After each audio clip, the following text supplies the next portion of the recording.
Boğur görünce birinci gelgen gelini görsün. Nazik ölmüş. Ölmüş. Şu uşul üydün mışık aldına çıkmasan pışınız der.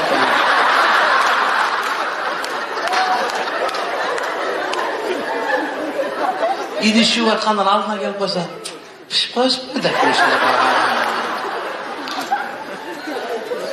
2 aydan keyin idi şu vakandan mışık aldına gelip pışır bakıp kalaydı.